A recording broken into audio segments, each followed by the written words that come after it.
منبر شریف رونق افروز مقتدر و معزز علماء کرام، السلام علیکم ورحمۃ اللہ وبرکاتہ۔ الحمدللہ نحمده ونصلي ونسلم على حبیبہ الکریم، اما بعد فاعوذ باللہ من الشیطان الرجیم، بسم اللہ الرحمن الرحیم۔ قال اللہ تبارک وتعالی فی القرآن المجید، الا بذکر اللہ تطمئن القلوب۔ صدق اللہ مولانا العظیم وصدق رسولہ النبی الکریم، ونحن علی ذلک من الشاہدین، الحمد للہ رب العالمین۔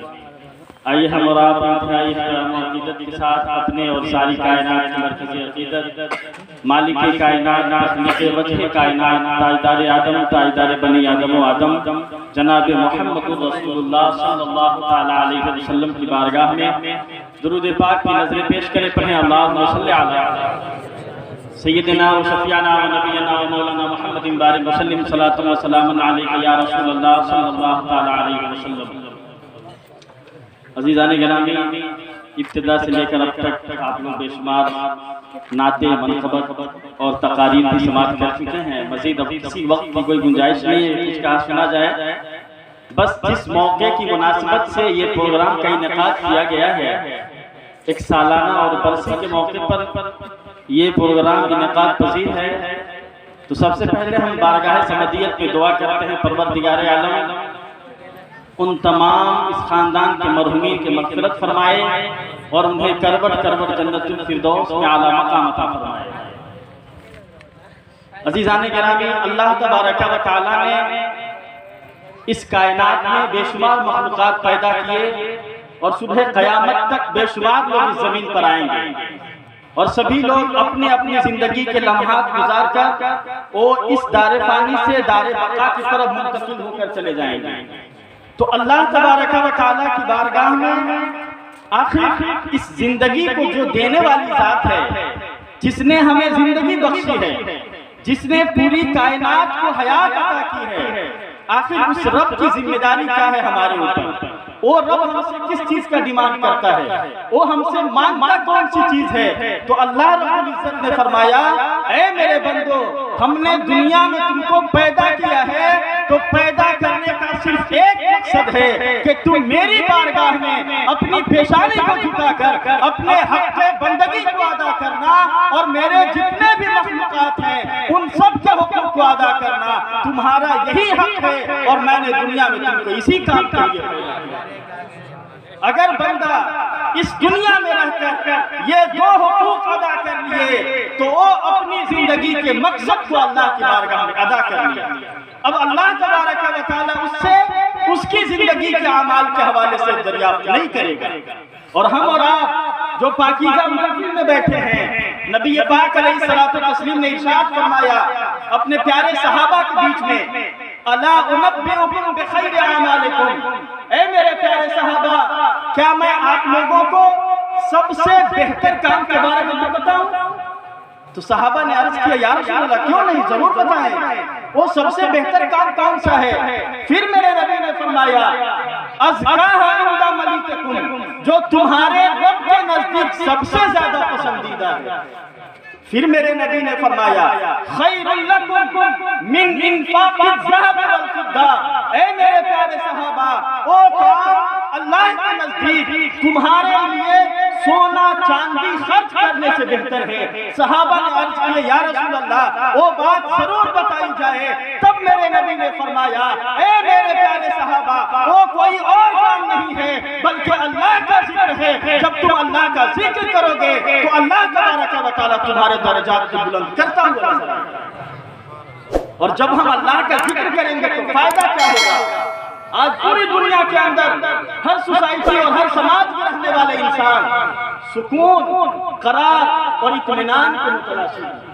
ہر شخص سکون چاہتا ہے۔ بڑے بڑے دولت والے اور بڑی بڑی بلڈنگوں میں رہنے والے لوگ بھی سکون سے نہیں ہیں، اس لیے کہ دولت سے آپ قیمتی بستر تو خرید سکتے ہیں مگر سکون کی نیند دینے والی ذات خدا کی ہے۔ اس لیے اللہ رب العزت نے فرمایا، اے میرے بندو، سکون تمہیں کہیں اور نہیں ملے گا، الا بذکر اللہ تطمئن القلوب، اگر تمہیں سکون چاہیے تو تم اللہ کا ذکر کرو، ہم تمہارے دلوں کو سکون کی دولت عطا کریں گے۔ تعالی کہ اعلی حضرت عید میلاد النبی صلی اللہ علیہ وسلم. تو اللہ تبارک و تعالیٰ نے سکون کا ایک فارمولہ اور سکون کا ایک معیار اور پیمانہ عطا کیا کہ دنیا کی چیزوں میں تمہیں سکون میسر نہیں آئے گی. اگر تمہیں اپنی زندگی میں سکون و قرار چاہیے تو بس اپنے رب کی بارگاہ میں لوٹ جاؤ, اپنے رب کی بارگاہ میں رجوع کرو, کیونکہ پروردگار تو وہ ہے جو ہزاروں سال بھٹکے ہوئے مسافر کو بھی سیدھے راستے کی ہدایت عطا کرتا ہے.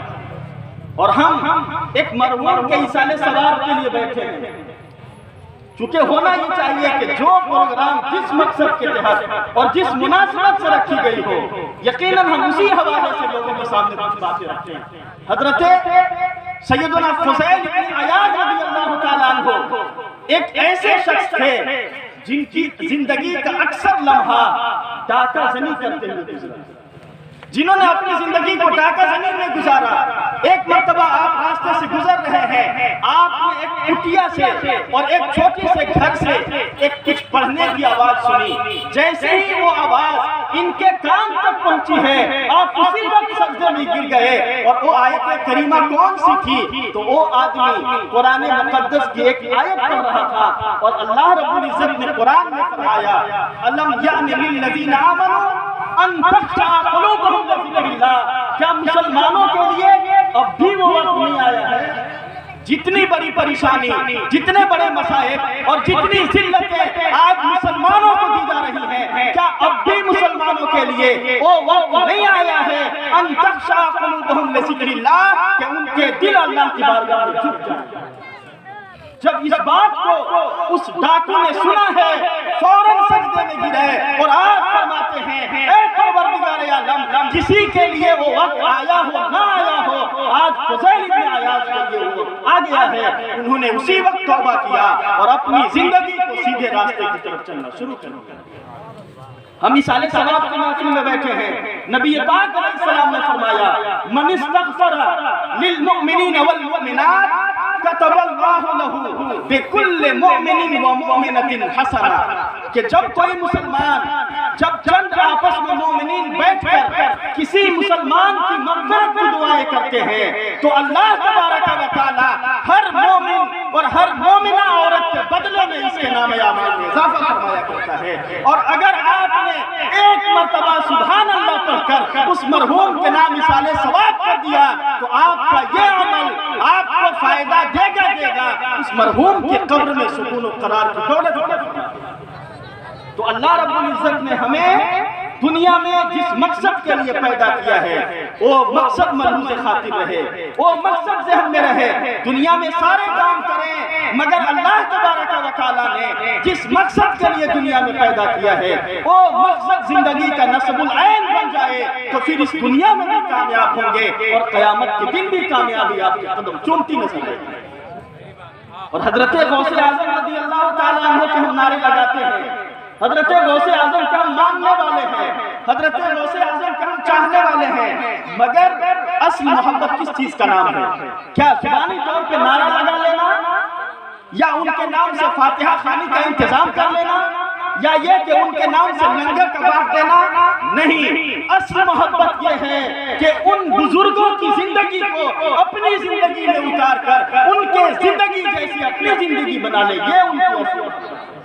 حضرت جنید بغدادی سے پوچھا گیا تھا محبت کس چیز کا نام ہے, تب آپ نے فرمایا الحب ہوا موافقۃ الحبیب, محبت نام ہے محبوب کی اتباع کرنے کا, محبت نام ہے محبوب کی اطاعت کرنے کا. جو بندہ غوث اعظم کی زندگی کی طرح اپنی زندگی گزارے گا وہی غوث اعظم کا سچا چاہنے والا اور وہی ان کا سچا معتقد ہو سکتا ہے.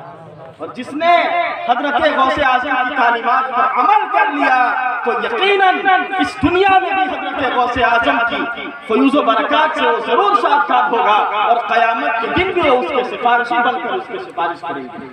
حضرت غوث اعظم کی تعلیمات کیا ہیں؟ ان تعلیمات میں سے ایک تعلیمات حضرت غوث اعظم نے اپنے تمام مریدین اور قیامت تک کے تمام متعلقین سے فرمایا اے میرے چاہنے والوں, تم میرے نام کے نعرے ضرور لگانا, میرے نام پہ محافل کا انعقاد ضرور کرنا, مگر کرنے کرنے کی جو سب سے بڑی چیز ہے وہ یہ ہے کہ انا فتشت الاعمال کلھا، میں نے کائنات میں جتنے بھی کام تھے میں نے سارے کام کو چن لیا، میں نے سارے کاموں کی تفتیش کی، ان کی جانچ پڑتال کی، انہیں ٹٹول کر دیکھا تو مجھے یہ سمجھ میں آیا کہ فما وجدت فیہا افضل من انعاء الطعام، کہ اے میرے ماننے والوں اس کائنات میں لوگوں کی مدد کرنے سے زیادہ بہتر کوئی کام نہیں، لوگوں کی ضرورت پوری کرنے سے زیادہ اللہ کے نزدیک کوئی کام پسند نہیں ہے۔ اور حضرت غوث اعظم نے جہاں تک فرمایا لقمۃ واحدہ فی بطن جائع خیر من بناء الف جامع، کہ ایک لقمہ کسی غریب اور بھوکے کو کھلا دینا 1000 جامع مسجد بنانے سے بہتر ہے۔ حضرت غوث اعظم نے یہ ہمیں تلقین کی ہے، تو ہمارے لیے ضروری ہے کہ اگر ہم ان کے ماننے والے ہیں تو ان کی زندگی کی طرح اپنی زندگی گزاریں، ان کی تعلیمات کے مطابق اپنی زندگی کو اپنائیں۔ اگر ہم نے ان کی زندگی کو اپنا لیا ہے تو بے شک ہم ان کے سچے غلام ہیں، اور اگر ہم نے صرف زبانی نعرے لگائے ہیں تو ایسے نعرے لگانے والوں کی حضرت غوث اعظم کون سی؟ حضرت غوث اعظم انہیں کو اپنا محبوب بناتے ہیں جو ان کے قریب رہنے والے اور ان کی تعلیمات کے مطابق زندگی گزارنے والے لوگ ہیں۔ اور حضرت غوث اعظم نے اخیر میں یہاں تک فرمایا کہ اخرجوا الدنیا من قلوبکم الی ایدیکم، کہ میرے ماننے والوں تم لوگ مجھ سے اگر محبت کرتے ہو تو یہ جو دنیا ہے، دنیا، اس دنیا کو تم اپنے دل سے نکال کر اپنے ہاتھ میں رکھو۔